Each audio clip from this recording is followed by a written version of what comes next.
to the cloud. Then Okay, we're recording live now. Gary Jordan of EXP, and I have a special guest today, Aaron Kinn from Dallas, Texas. Aaron has been in the real estate for, I'm saying probably 20 years now, Aaron? 20 years. Yeah, dating me, Gary. Thanks. Okay, great. Look a lot younger. You must start when you're about 14, right? We get started early down here.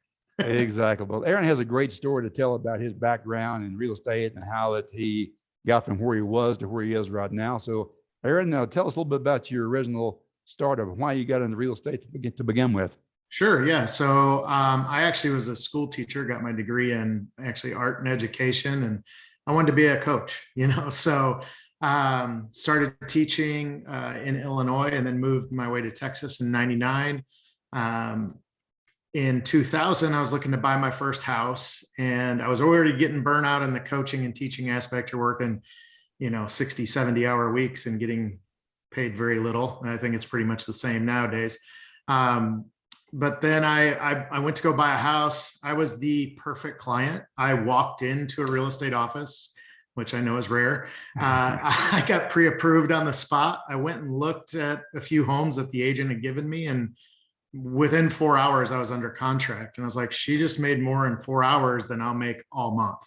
And that really started the spark and like, I can do this kind of thing. And I did correspondence classes, and it took me 6 to 8 months to get my real estate license. And then I did it part-time for 1 full year while I taught my last year. It was a fit, the education kind of part of real estate kind of works hand in hand with real estate because you're educating your clients. So it seemed to work out. Plus I was on the edge of technology. That was a kind of a nice little surprise as well too, is that our computer systems were MS-DOS for our MLS back then. They weren't even Windows, so you couldn't send out, properties and things like that we're really comfortable with doing now. But back then you couldn't do it. So I actually had a computer program friend that's what he got his degree in college. And he built a system for me that I could actually email. So I was one of the only ones that I knew of that could actually email properties from a DOS system. It really gave me a leg up in the competition. My first full year, sold over 50 homes, and I've sold now over 3,000 in my 20-year career. So it's been pretty good. Went from that small office to Keller Williams, was there 7 years, and then opened up my own brokerage in 2009. Right at the heart of the crisis, when we were there. But it was actually good. I had gotten my way into the REO market and made a pretty good dent in the market itself, had several accounts, and then joined EXP in 2018 when I saw another opportunity open up, just like REO opened up, and nobody realistically knew how to do it, just a handful of agents. I learned it. It was pretty easy. Same thing with EXP. There was only about 6,500 agents when I joined. Now we're over 77,000. So when you see opportunity, you got to strike. And that's basically why. So what was it about you've been in the business for yourself, had your own brokerage, you've been your own boss and so forth. I'm sure making 100% commission like most Indy brokers all say. What was it that was not sitting with you properly there that made you consider looking at something else to try to improve your business? I would say there's a few things, but the number one thing was the liability aspect. You as the broker, everything rolls up to you. So you have 100% of the liability. So if someone makes a mistake or an perceived mistake, even, they could get sued, but they don't actually get sued. It's the broker that gets sued. And I had that happen. And it was a frivolous lawsuit, but it still cost me thousands of dollars. And then they raised my E&O insurance by like 6 times.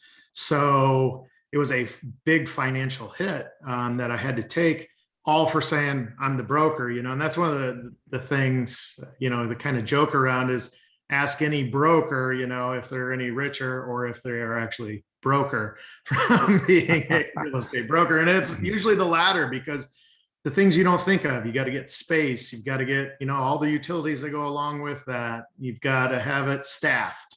When you're running that operation too, you have to give things for agents to want to be there. So you have to have technology and all that other stuff in place that maybe you're not even using or your team's not using, but you have to have it for the others. So there's just a lot of just nickel and dime costs that come with running a brokerage, not to mention all of the excess risk and liability. I've never been personally sued for anything that was right in 20 years, knock on wood. But, it's just one of those things that happens the more transactions that you're doing. Well, I can sure relate to that too. I've been an entrepreneur all my life, different businesses before real estate. And I lost a really good 7-figure business due to an employee making a mistake one time. It came to the top. I was the business owner. Ended up, cost me my business. And the liability is a real deal. If you don't believe it, wait till it comes around and shows you it's ugly ahead. Yeah, and I think it's even more prevalent these days with the market being as crazy as it is. The market's hot. Buyers are doing all sorts of things you would never even dream of telling your buyer to do 5-6 years ago, like waiving inspection periods and, things like that. But that's what they're doing in order to get these contracts. And I can only think that that's going to come back to bite some people, if they're not fully disclosing what they're doing and why they're doing it. Right. Yeah. Well, tell me the story, Aaron, about how you were first approached by someone with this little unheard of company called EXP 4 or 5 years ago. What made you make a decision to take a look at it?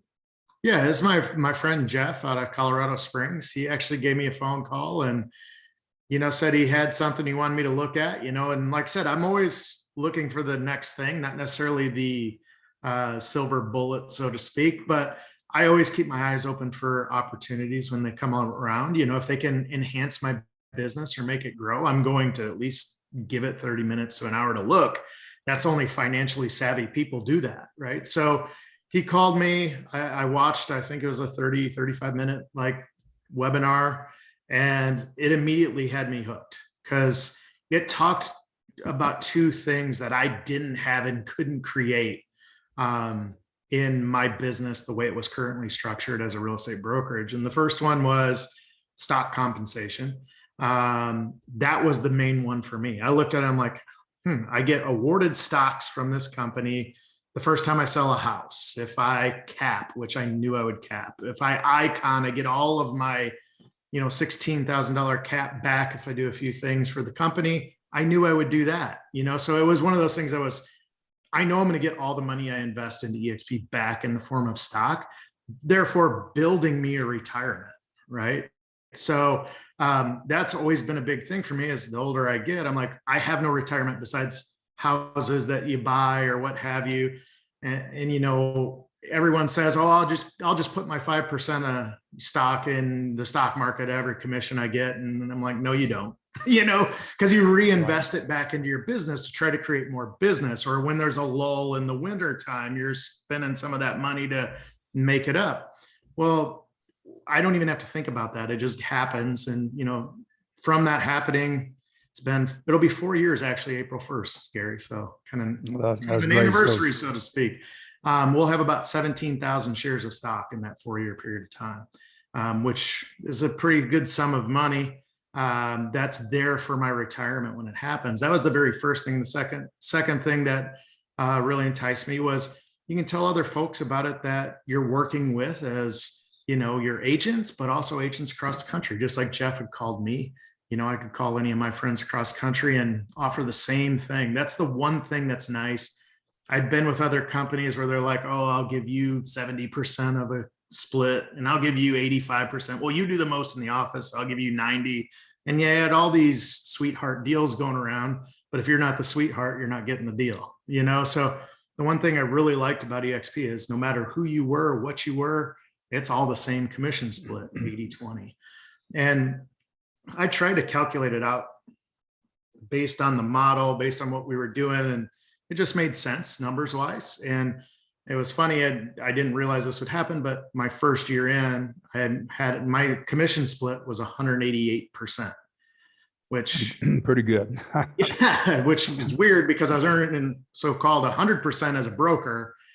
I gave up that liability and headache, and now I was earning 188% split. Now it's many times greater than that because of the stock price has gone up and I've got more people on my team, so on and so forth. So. Well, my experience has been very similar in just a little over 2 years now. The stock awards I've created and purchasing stock at a 10% discount, each one of my closings, which is optional.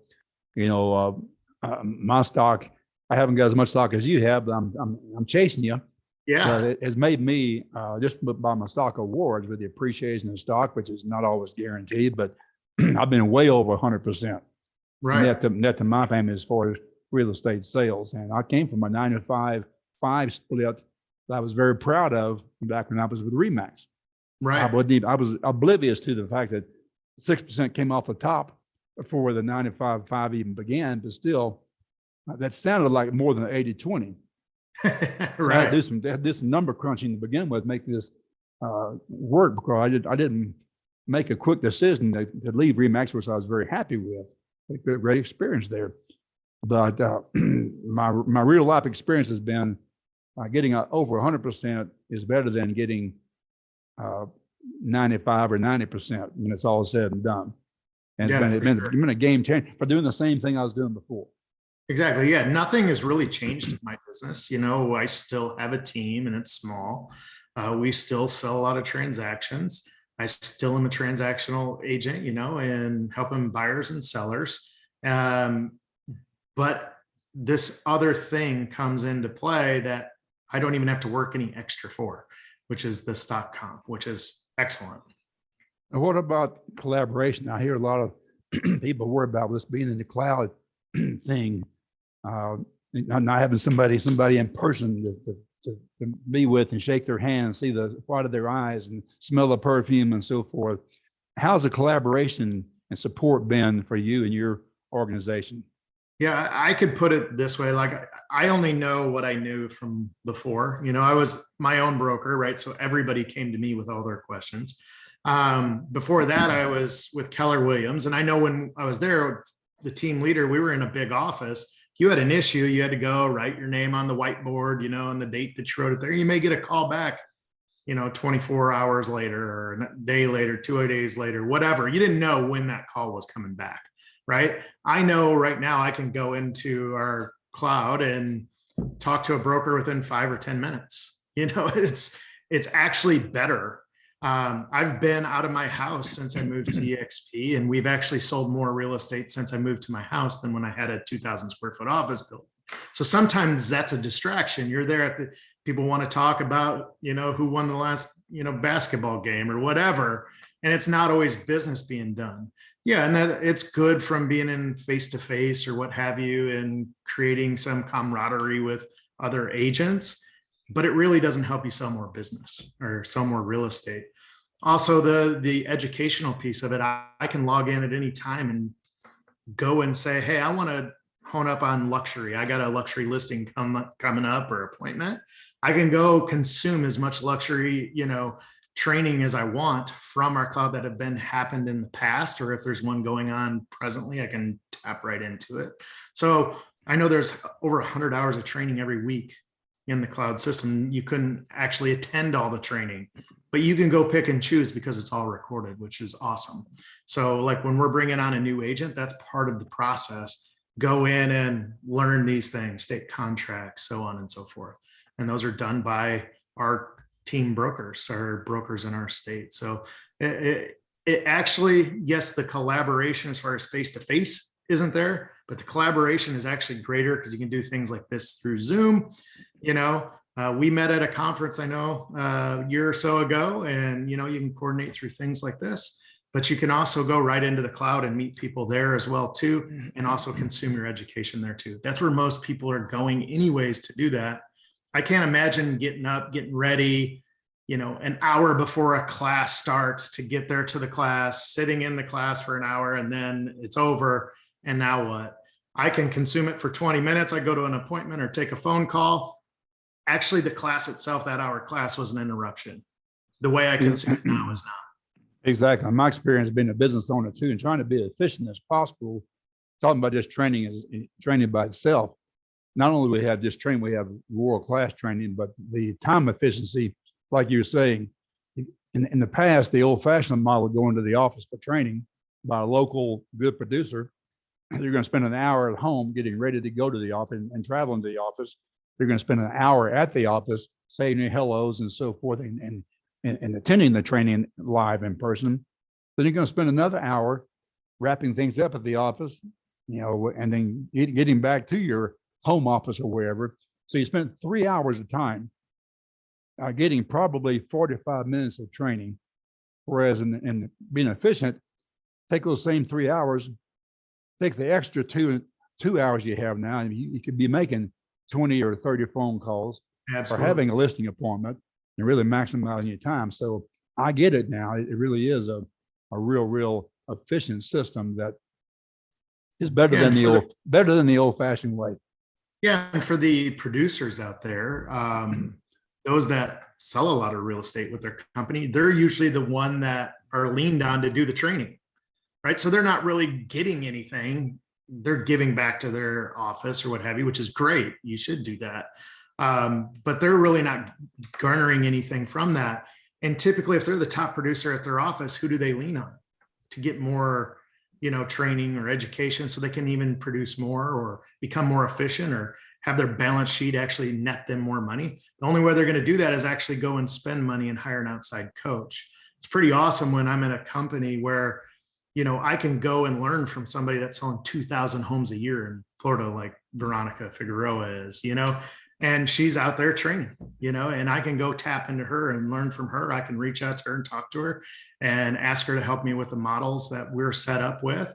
The collaboration here is like nothing I've ever seen because everybody benefits, because the more we do, the better the company does, the better our stock gets, Exactly. So everybody has a vested interest in everybody being more productive.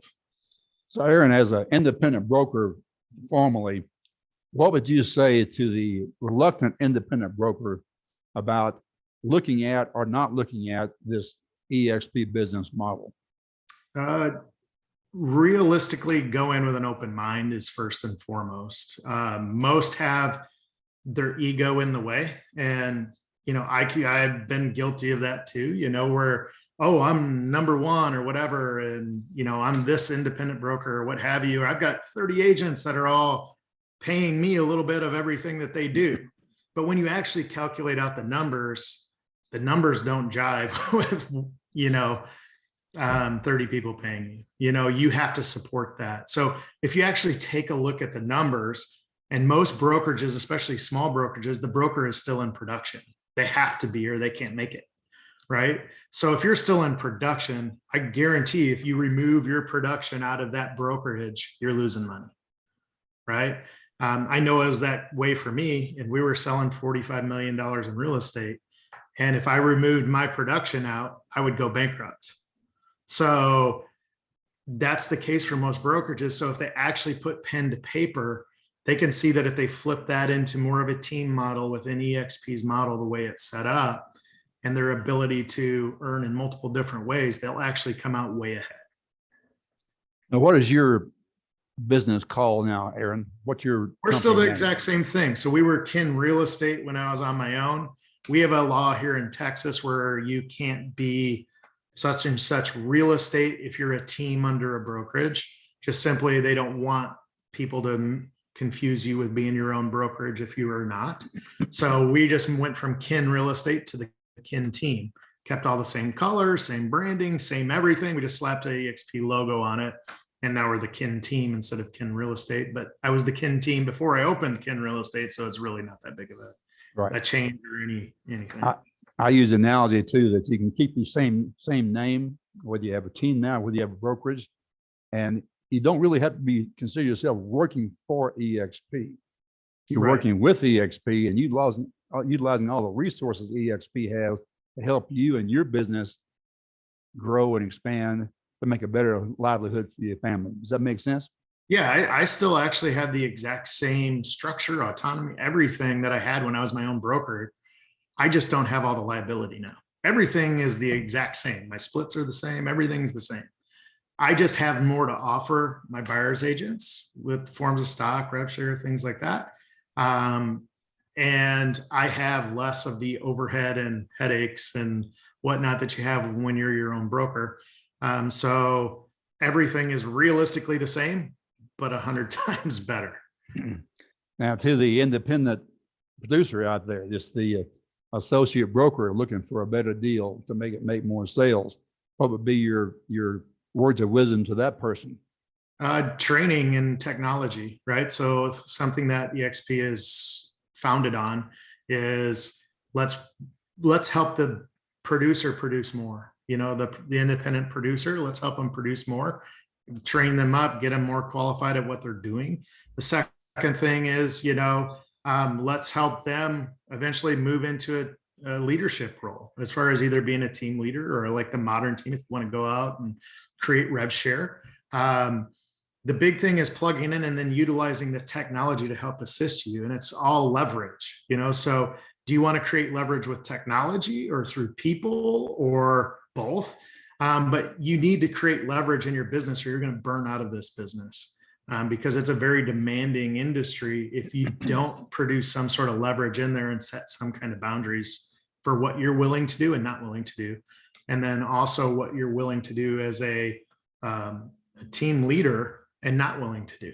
So it's one of those things that I think EXP has a great function in, where they can help take you from a small independent to a team leader if you want to take that step, or you can stay put as the independent and you'll probably still come out ahead because of the extras that are there built in with the way EXP is structured. Okay. So one last thing to discuss this briefly is the fact that revenue share. I know the stats say that only about 5 to maybe 10% of the 78,000 EXP agents at this time are actively involved in agent attraction and helping the company grow. What are your thoughts about agent attraction and how does that fit into your business model? Yeah, so agent attraction for me is not a full-time job, not even close. You know, like for me, it's those that are going to come to me anyways that want help getting their business better, you know, and I can semi-coach them to what we do. Second way is, you know, those that I'm taking a part in a transaction, of course, I'm going to reach out to them, tell them how great EXP is, look at, hey, just take a quick peek at it and see if it's right for you. If not, that's cool too. We'll still be friends. We'll still do deals together. All good. You know, it's not one of these, a lot of people mistake it where we're just banging the phones trying to recruit. It's a very small piece of what we do. And it's not by any stretch of the imagination recruiting. It's, I just want to introduce you to what EXP has to offer. You take a look and decide if it's right for you or not. Plain and simple. Exactly. Well said. I really appreciate your thoughts and comments today, Aaron. Any parting remarks regarding where you're planning on being 5 years from now with this business? Retired. No. No, I mean, realistically, I actually have a retirement plan though. Good. Where unfortunately, this is kind of morbid, but most agents never have the opportunity to retire. Their retirement party is their funeral, you know, because they're constantly working and they've never saved. They never had the vehicle to save in or to put away for. So we're kind of forced this retirement through stock. I know I'm beating a dead horse, but it's one of those things where I actually have that. So if I did want to step away in 5 years, I probably could. Not that I will, but I probably could. But I'm probably still going to be producing, be an icon agent, still rolling more and more stock shares in there. So when I do take that step, I can step out and, you know, live the life I want to live. Okay, great. Listen, one last thing is talking about a big why you work so hard and being successful as you are. I'm sure it's your family. Yes, sir. A lot of times it's your family. Tell me a little bit about your family. Yeah, so my wife is actually in real estate with me. And so is our oldest son. He just started about a year ago. So he's learning the ropes and doing his thing. And then we've got a junior, sophomore, and an 8th grader. So we're very, very busy with 3 teenagers in the house, with ball games and everything that comes along with being a teenager and a couple drivers. So yeah, so that is my why, is to leave a legacy for them. Not necessarily give them a handout, but show them the right way to approach things, maybe open their eyes to something they've ever thought of, you know, being a business owner like yourself. It doesn't have to be real estate, but I want them to be their own boss and not have to work for someone if they don't want to. You bet. Well, I really appreciate it, Aaron. Been very good interviewing you today, and your words of wisdom regarding the real estate business. I'm happy you're having the success you're having. I know you have great things ahead for you too. So look forward to seeing you again in person, maybe in Dallas this summer. And in the meantime, Aaron Kinn with the Kinn team on Dallas, Texas, wish you nothing but the best. Thanks a lot, Aaron. I Appreciate it, appreciate man. Okay, bye. Have a blessed one.